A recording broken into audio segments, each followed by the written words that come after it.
I believe that for quite a while now, the discussion around e-learning has not been out of the box enough. And this provides us with a great opportunity to look at almost a decade of this experience and to say, where are we now as Africans when it comes to reconfiguring the discussion towards impact? You know, the opportunity is clear. Most people now are vaguely at least aware that ICT can have an extremely important impact on education. The challenge now is to begin the process of measuring impact, finding out what are the bottlenecks, and then driving forward to address those bottlenecks. I think those are the critical next steps, and this is the place to do it now.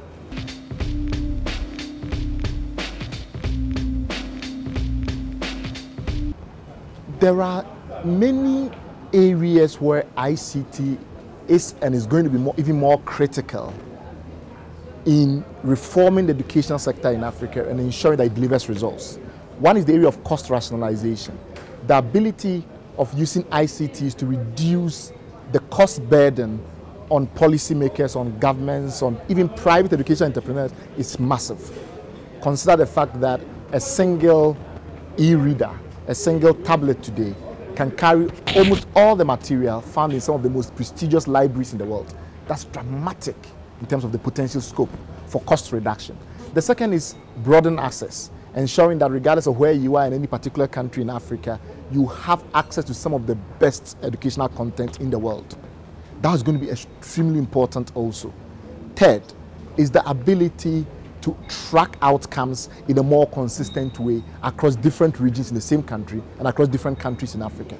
The ability to do proper measurement is integral to the ability to reform the educational sector in a way that fits well with our labor market and fits well with our other indicators of development as Africans, whether it's in health or somewhere else. And those, I think, are the three critical areas where ICTs are going to be vital to the goal of transforming education in Africa.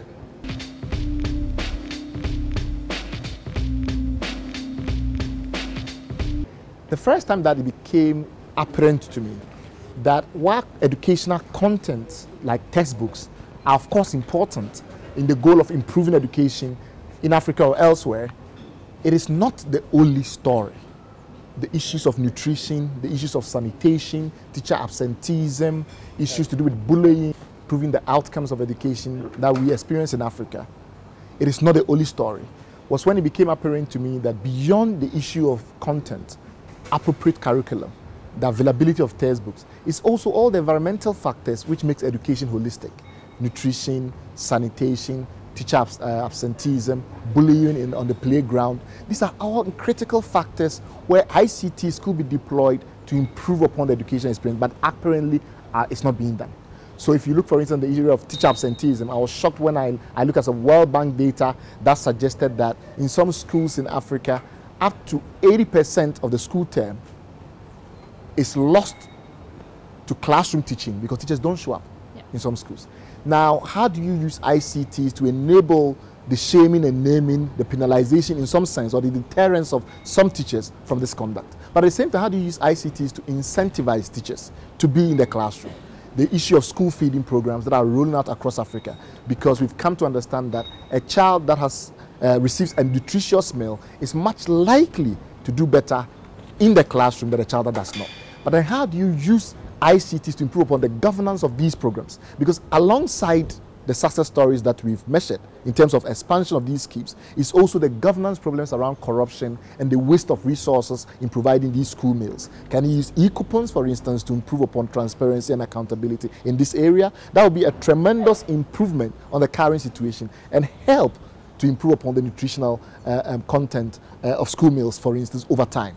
Because if more resources could be conserved, the more resources could be expended on the project. So these are all very important facets of education. And very often we don't seem to recognize that. And I believe recognizing that for me has been the game changer. It's giving me a completely different picture of what ICTs could do in the realm of education to ensure that we have lasting, transformative outcomes.